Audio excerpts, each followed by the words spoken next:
Donc salut à tous, c'est Eli90. Aujourd'hui, vidéo plutôt sérieuse, hein. Je vais vous présenter les règles du jeu du Uno. Parce que c'est un jeu qui est beaucoup joué. Et il y a encore beaucoup de personnes avec qui je veux jouer qui ne savent pas comment ça fonctionne.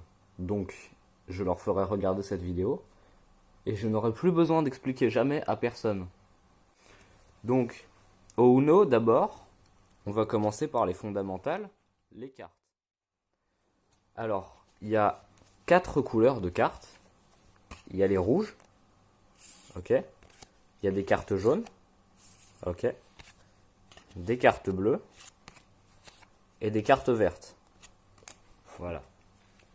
Ensuite, donc sur ces cartes, il peut y avoir soit des chiffres, donc tous les chiffres, hein, 0, 1, 2, 3, 4, 5, 6, 7, 8 et 9. Et il peut aussi y avoir des symboles. Donc le changement de sens qui fait changer de sens. Si vous n'avez pas compris, vous n'êtes pas très malin.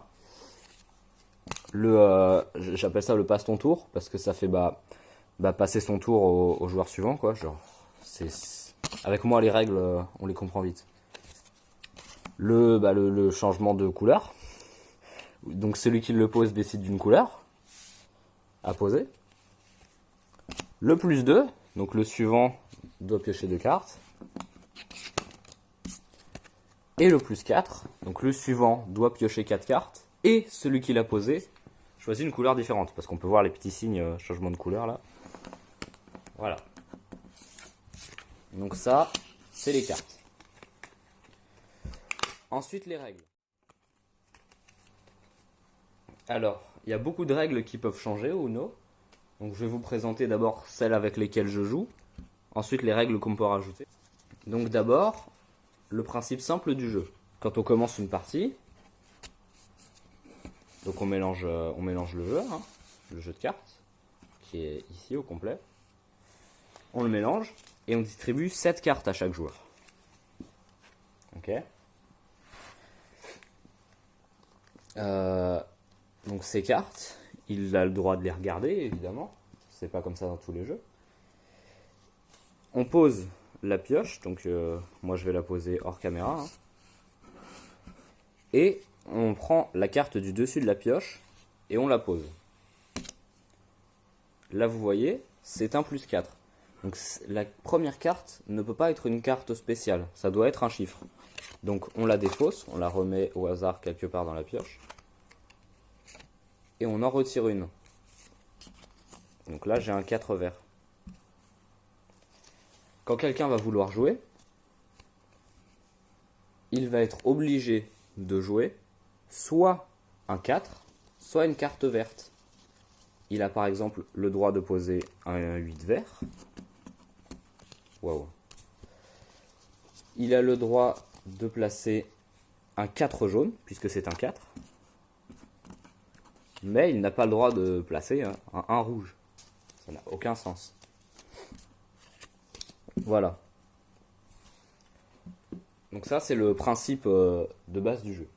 Quand un joueur ne peut plus jouer, n'a aucune carte qu'il peut jouer, il pioche une carte et ça varie selon les familles, mais moi je le fais comme ça. S'il peut jouer sa carte, la carte qu'il a piochée, il va la jouer. Voilà.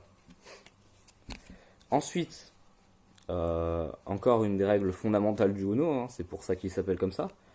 Quand il ne nous reste plus qu'une seule carte, on doit dire Uno. Donc on a 2 cartes, on en pose une, on dit Uno, puisqu'il ne nous en reste plus qu'une. Si quelqu'un dans la partie dit contre Uno avant que vous ayez dit Uno, vous piochez 2 cartes. Si quelqu'un dit contre Uno dans la partie parce qu'il croit qu'il ne vous reste qu'une carte et qu'il a tort, il pioche 2 cartes aussi.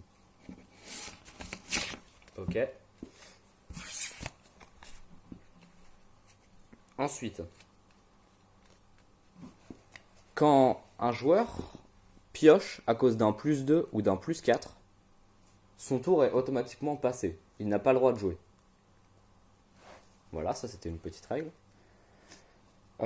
Ensuite, les règles que j'applique, mais que nous ne sommes pas forcément obligés de faire, c'est par exemple, imaginons, la carte est un 0, et moi dans ma main, j'ai plusieurs autres 0, eh bien j'aurai le droit de poser mon 0 et tous les autres que j'ai. Voilà. Ensuite, donc toujours des règles qu'on peut rajouter, qui ne sont pas là de base. Il y a ce que j'appelle la superposition des plus 2.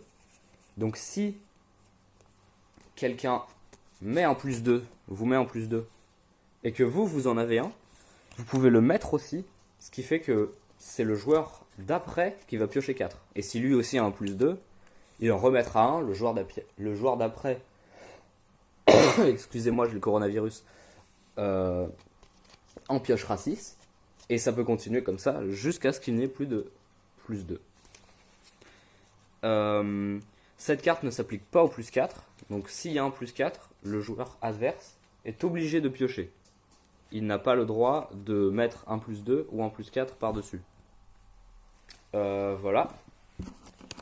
Ensuite, il y a la règle du saute-mouton. Donc la règle du saute-mouton, c'est, prenons par exemple, un joueur pose un 1 rouge. Ce n'est pas à votre tour, mais vous avez exactement la même carte. Un 1 de couleur rouge. Vous pouvez dire saute-mouton et poser votre carte. Et ensuite, le jeu continuera comme si c'était à votre tour. Donc vous avez joué, c'est le joueur à votre gauche si vous tournez dans le sens des aiguilles d'une montre qui jouera, etc. Ensuite, il y a aussi la règle du 7-0. Donc c'est une règle très très simple et qui peut facilement pimenter la partie. Si un joueur pose un 7,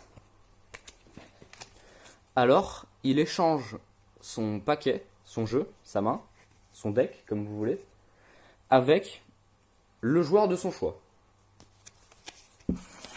Plutôt pratique quand quelqu'un est en Uno, vous voyez. Si quelqu'un pose un 0, tout le monde donne son paquet à son voisin dans le sens dans lequel on joue. Comment? Je sais pas si c'est très clair. En gros, si vous jouez dans le sens horaire, vous donnez votre paquet au voisin de gauche, à votre voisin de gauche. Si vous jouez dans le sens anti-horaire, vous le donnez à votre voisin de droite. Je crois que c'est ça. Ensuite, règle suivante qui peut être rajoutée, la règle du bluff, qui est simple. Quand quelqu'un pose un plus 4, eh bien, deux options s'offrent au joueur qui doit piocher 4 cartes. Soit il se dit, le joueur n'avait plus aucune couleur, n'avait pas les cartes qu'il fallait, et il était obligé de faire ça, donc je prends mes 4 cartes. Soit il dit bluff, tu pouvais jouer autre chose. Et là, si le joueur adverse pouvait effectivement jouer autre chose que le plus 4, c'est lui qui pioche 4. Mais, si le joueur s'est trompé et qu'il n'y avait pas de bluff, il se prend plus 6 au lieu de plus 4. Voilà. Je crois avoir fait à peu près le tour des règles. Et il n'y en a pas d'autres qui me viennent à l'esprit comme ça. Donc voilà, moi c'est comme ça que je joue au Uno. Des fois je rajoute, on fait une petite partie où on dit ouais, il y a le 7-0 et le saute-mouton. Des fois on met, oui, on met la règle du bluff, mais par contre on met pas la superposition des deux par exemple. Voilà, donc on peut mixer un peu tout ce qu'on veut pour créer des parties différentes à chaque fois, pour pimenter un peu le jeu.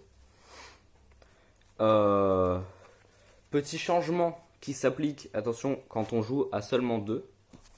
Le changement de sens prend le même effet qu'un passe ton tour. Quand il n'y a que 2 joueurs, Voilà, c'est comme ça que je fais. Et donc le but du jeu, comme vous l'aurez deviné, parce que je ne l'ai pas vraiment dit, donc c'est de se débarrasser de toutes ces cartes. Évidemment, c'est un peu logique, vu les règles que j'ai expliquées. Donc voilà, hein, si vous avez un Uno, franchement, maintenant que vous connaissez les règles, amusez-vous là pendant cette période de confinement, période plutôt compliquée. Hein. Faites bien vos devoirs là, les petits chenapans. Hein, oh, et voilà. Et sinon, je crois que c'est tout. N'hésitez pas à me dire en commentaire si vous connaissez d'autres règles. Si je me suis trompé quelque part, je vous épinglerai. Merci de m'avoir écouté. C'était Eli90. Puis à une prochaine.